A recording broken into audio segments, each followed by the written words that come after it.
caro internauta, estamos na redação do Jornal Estado, comigo os jornalistas Gilberto Leda e Marco Dessa, repórter e editor de política de O Estado. A ideia, assim como temos feito neste segundo turno, trocar uma ideia sobre os últimos fatos que têm movimentado a cena aí na eleição municipal, e temos uma manchete na edição deste fim de semana que já está dando o que falar, e com uma palavra só, resultado da pesquisa Escutec, a palavra é empatou. E aí, gente? Bom, a gente comentou na semana passada, Cabalau, que a disputa estava tão acirrada que os candidatos iriam ter que tirar votos um do outro para poder suplantar. Na verdade, houve uma surpresa, não aconteceu isso. O Edivaldo não conseguiu tirar votos do Braga, ele se manteve dentro do seu patamar, mas conseguiu atrair indecisos e subiu cerca de 4 pontos, 5 pontos, empatou. A pesquisa está rigorosamente empatada. O Braga também deu uma crescidinha residual, sim, mas se manteve dentro do patamar, e agora é jogar tudo nesta semana, a última semana da eleição. Só para a gente resgatar um pouquinho do número, esses indecisos na Escutec passada era 6,64% não sabiam e não responderam 9%, faz aí um total de 15 e pouco, 16%. E na pesquisa publicada neste fim de semana, esse número ficou em 10%.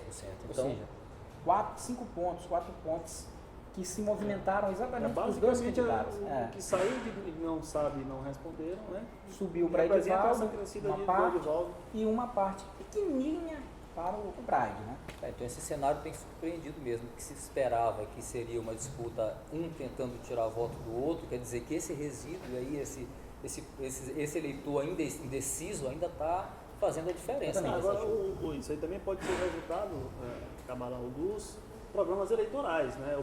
O eleitor indeciso assistindo aos programas eleitorais, assistindo às entrevistas, as participações dos candidatos em programas de TV, de rádio. Que não estavam na pesquisa passada. Exatamente, eles estão se decidindo. Na pesquisa passada, ela pegou talvez um programa eleitoral, porque foi na quarta-feira passada, tinha acabado de começar o programa eleitoral, a pesquisa saiu na quarta-feira, que foi um feriado, mas ela foi finalizada um dia antes.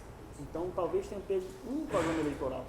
Essa não, já pegou a semana passada inteira, essa semana quase toda. Então, já pega um eleitor que tem mais conhecimento do seu candidato, já começa a se definir. Então, esses 15%, eles estão assistindo os debates, as entrevistas, os programas eleitorais. Então, pode ser também o reflexo dessa interação do eleitor com os programas dos candidatos. Eu destacaria também, Gilberto, dois fatos.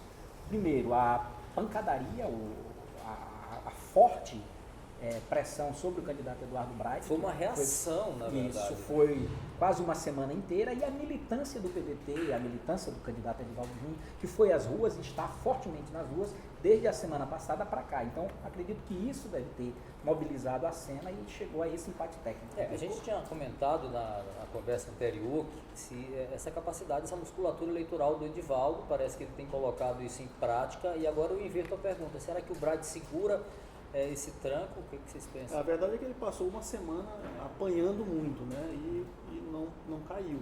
Então, sim, a gente imagina que o eleitor que está disposto a votar no Braga parece que está bem decidido. Porque e só para comparar, Gilberto, lembrando isso aí, outros levantamentos de outros institutos mostram exatamente o Braga nesse mesmo patamar, de 44, 45, 46%. Sim. Ou seja, é um eleitor que está praticamente definido. Resta saber se ele tem força para suplantar essa pressão e essa máquina da militância pedetista nessa reta final, para tentar suplantar. Mas é uma eleição que... institutos que vale a pena a gente comentar, que colocaram o Edivaldo um pouco acima. Isso, na verdade, inclusive, esse movimento da militância, essa presença dos militantes do PDT, dos apoiadores do Edivaldo nas ruas, eles não levam a crer que se ele estiver na frente, é pouca coisa. Porque se tivesse uma liderança mais folgada, imagina-se que essa militância não estaria tão mobilizada, né, tão trabalhando tanto por uma vitória. E só para lembrar, para mostrar que a eleição está acirrada, a gente conversava agora há pouco com o Fernando Júnior, da Escutec, ele disse que em 16 anos de parceria com o Jornal do Estado do Maranhão, é a primeira vez que ele apresenta um resultado tão rigorosamente empatado, né? 45 a 45, igual. Então, é uma eleição difícil. Semana decisiva aí, o que a gente pode esperar aí? O que vocês conseguem antever dessa semana decisiva? O que eu acho que vai definir a eleição, como no primeiro turno ocorreu, é o debate da TV Mirante. Aí o Eu debate acho que aumenta a expectativa aumenta cria muito, porque se fosse uma eleição que tivesse, está definida, o debate seria pro forma. A eleição não está definida, a pesquisa mostra um empate rigoroso, se for contabilizado só votos válidos, vai dar 50-50, então é metade, e aí aumenta muito essa expectativa pelo desempenho dos dois candidatos naquele que vai ser o único debate entre eles dois no segundo turno. Para a gente lembrar, Cabalau, no primeiro turno, o Braide, na pesquisa da própria Escutec, antes do debate da TV Mirante, ele apareceu com 7%.